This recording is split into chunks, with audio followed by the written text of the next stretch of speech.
it's good for the Cornish to come outside of their home territory and see how they're perceived from abroad, to look back on their community and understand it.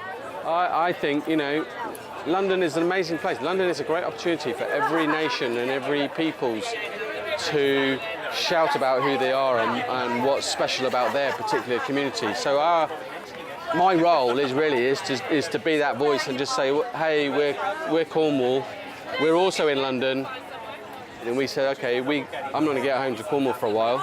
I'm going to bring Cornwall to me, and there must be loads of people who are Cornish in London in the same boat. Let's make a home for them to come together and hold on to their Cornish identity. And that's what Records was about, really. And no one will ever move me from this land till the Lord calls me to sit at his hand. For this is my Eden, and I'm not alone. For this is my Cornwall, and this is my home.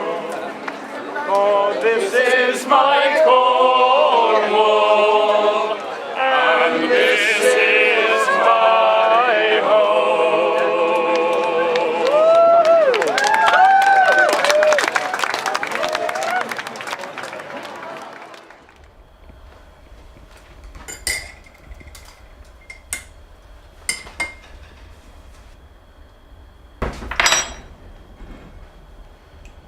Well, we used to meet informally as a group of Cornish expats in London, and obviously that particularly around St Piran's Day, that kind of focused the attention. And in those days there was a pub in Covent Garden called The Cove. So we used to meet there fairly regularly and have conversations about how we should be doing a bit more than just meeting in a pub to celebrate St Piran's weekend in London. But four of us kind of committed to doing something in the beginning of the next month. So we found a venue. We sat at a pub in the centre of London that had a Wednesday night without regular bookings, so that was free. And so we knew it was going to be on a Wednesday, and the name Wreckers Wednesday was kind of plucked out of thin air. Okay. Everyone got that one? Question 7 is a picture. Where am I to? You will need to have a look at the picture, and I'll accept either the name of the bridge or the nearest village. There's a structure to the evenings. If you know Wreckers, you know we have there's a gathering. The pasties come out. We usually sort of do what's on. We do the quiz. There might be some other event around that, or somebody playing music or something that happens after that. And then towards the end of the evening we have a meat raffle and we sing afterwards. So there's a structure to it which I worried might be off-putting, but actually people seem to quite like, and they can time their evenings and arrivals, and they seem to like they know what's happening, and it's really a showcase and a way for me to show how diverse and rich Cornish history and culture has been, and we shouldn't forget that. And you know, as I always say, everyone will go home learning something about Cornwall that they didn't when they arrived at a Wreckers night. So I think I'm quite proud of that bit. I think now we create a platform, a place for younger people that's ready-made. They're not having to do it. They can just come along and meet other Cornish people, have a Cornish beer and a pasty. And now, so the spin-off, which is the gig club, is great because now they can do something active that's quite unique to Cornwall. You know, pilot gig racing is one of two sports that are uniquely Cornish, the other being Cornish wrestling. So it's great that the youngsters have got their act together and put that club out there, and that brings in a whole new crowd of people. So that's been great as well.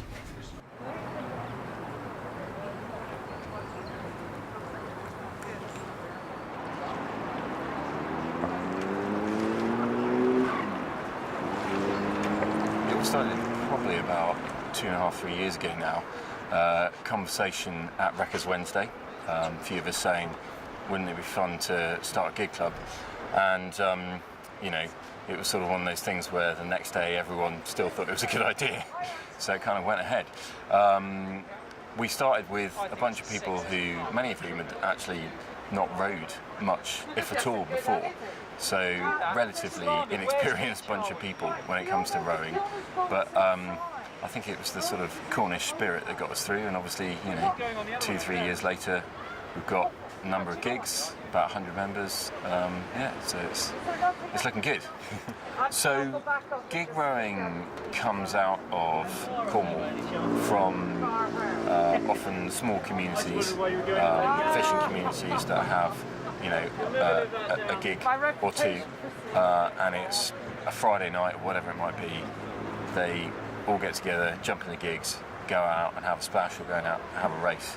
And for a lot of those smaller communities, the gig rowing clubs, as I understand it, are at the very heart, you know, of them. It brings the community together, and so it is very much a community sport. And the wonderful thing, actually, that we found up in London is that even though it's a city of whatever it is, 7-8 million, we've sort of carved out a bit of a community.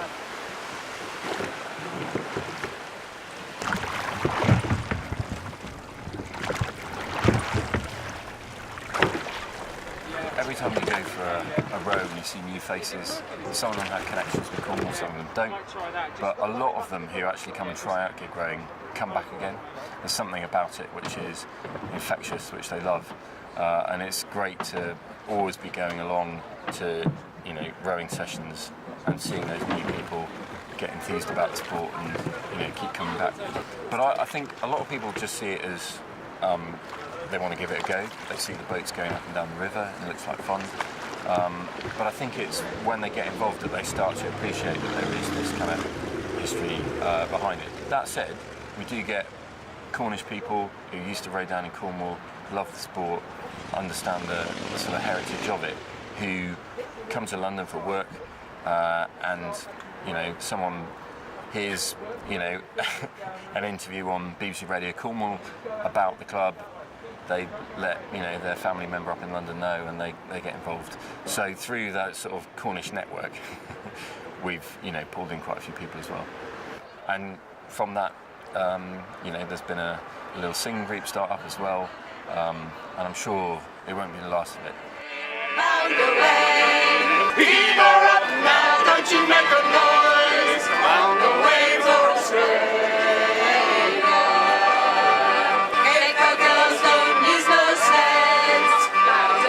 So we were at Wreckers, and we've always loved to sing. There's a lot of singing at Wreckers, and also as part of the gig club, we used to sing every time we went out on the boat. And someone said we should form a shanty group, and so we did, and that's pretty much it. It was about probably about 18 months ago the idea first came about, and then we started just a couple of songs at a time in a pub out in East London every week.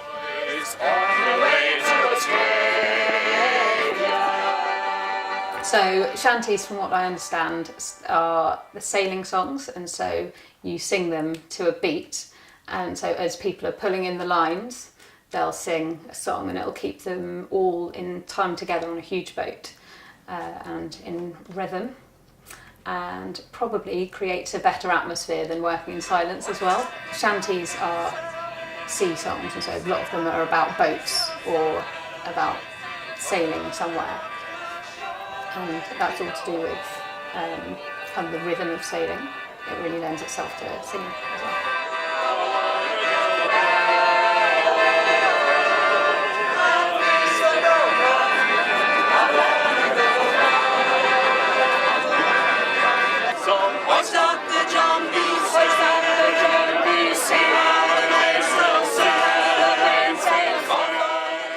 My dad's in an old voice choir back home, and I've been brought up with a lot of music and singing, and I love it, and I think it's a really special part of when I go home, we'll go to music sessions or like shanty evenings.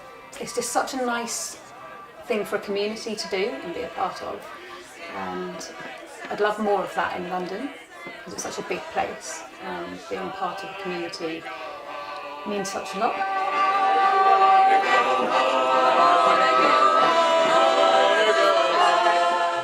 For our choir, it's more about the singing and the community and the coming together than necessarily about the Cornishness.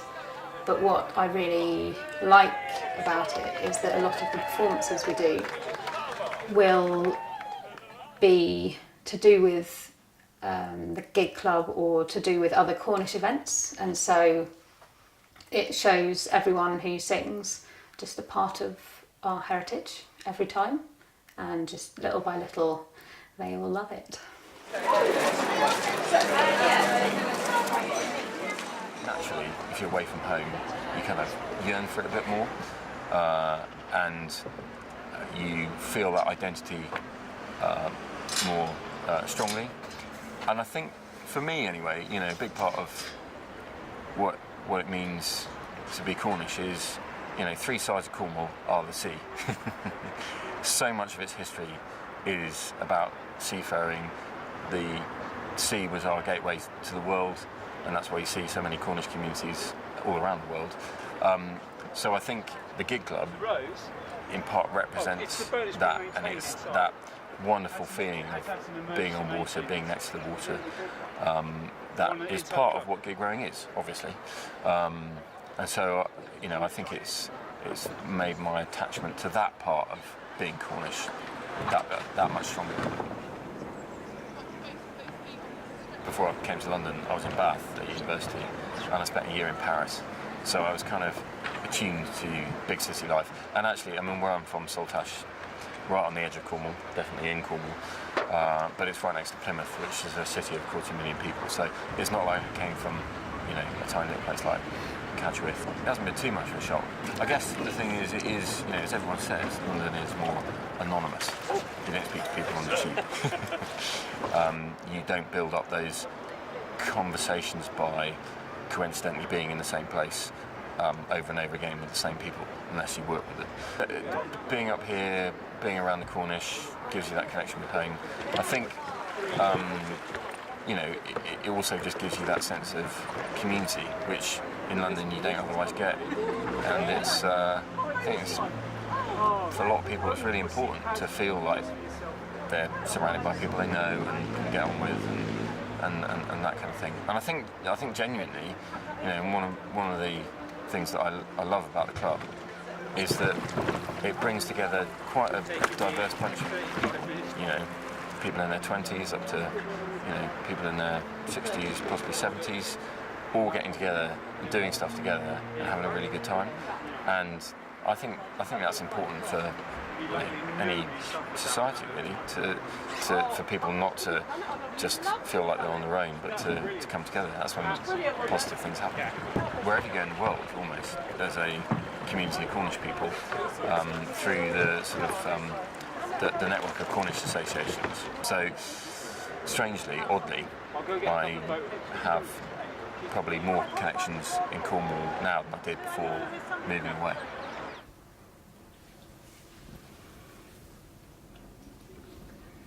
I was living at Clapham Junction when I first moved up, and my first 2 years were really tough. Just getting used to the place and the pace of it, and it's bright all the time and it's busy and people are noisy and you can't get away from it. Like at Lou, I could just walk down to the beach and I wouldn't see anyone for hours if I wanted to, but you don't really get that up here, and the places where you do, it's not safe to go. So that took quite a lot of getting used to. One of the best things I've done, despite loving Cornwall so much, the best thing I've done is to move away, because I am a much bigger, fuller, better person for understanding everything else about Britain. I've always been Cornish, but it's such a strong sense of my identity now in London, where before it was just who I was or where I was born. But now I'm so proud of being Cornish. It's surprising. And that would never have happened if I'd stayed in Lou or anywhere in Cornwall. I guess you don't really have to be Cornish when you're there because everyone is. Like, no one in Cornwall would go to a Cornish night every month because every night is Cornish night. But the longer I've been away, the more passionate I am about it.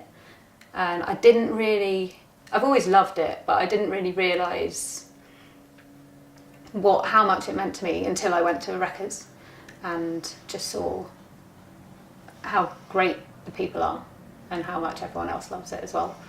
And so with the Wreckers and then the gigs and the shanties, I am becoming more passionately Cornish every day.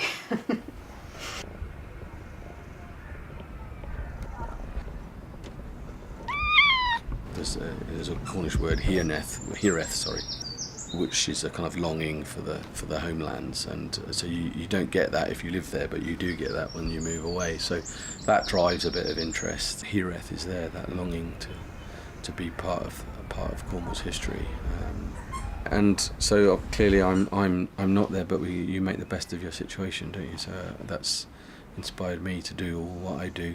People were quite aware of my Cornish connections. I think maybe it's just part of being someone, memorable. How do you make someone remember who you are? There's that Cornish guy, I remember him. So maybe it's part of that story. But I've been learning Cornish language in London as well, and that's a kind of parallel activity for the Cornish community. So from my own point of view, that's been quite a good driver, and when you do learn something as obscure as the Cornish language, there is naturally a want to spread that to others, to try and say, hey, there is a Cornish language and it's really beautiful to listen to, and you should learn a bit. So Records kind of is an outlet for me to do that. So here we go. Number one. Sorry, my glasses. So we use this as an excuse to always teach a bit of Cornish language, mainly. So, Cans Hachweg 106. I'm getting your meat!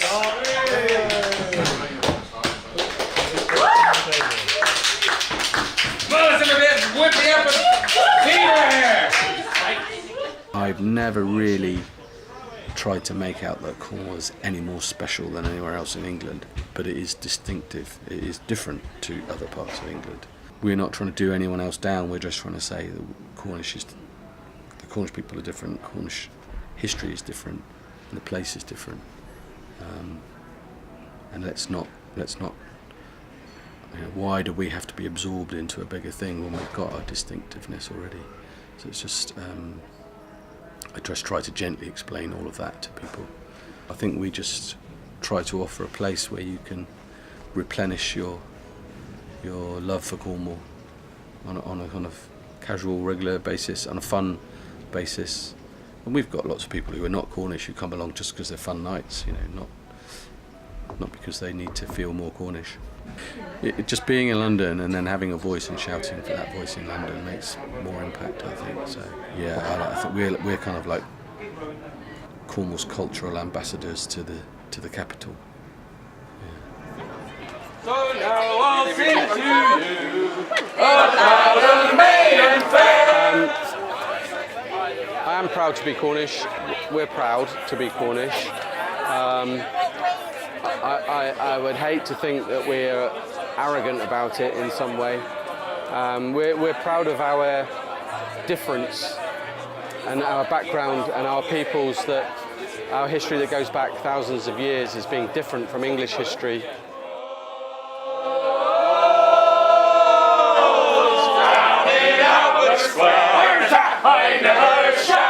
And I'm proud that I play a role in keeping that alive in the people that have had to come to London for work or for all those reasons. I think my role is just to remind them that wherever you are in the world, you're still a Cornishman or a Cornish maid, and it is something to be proud of.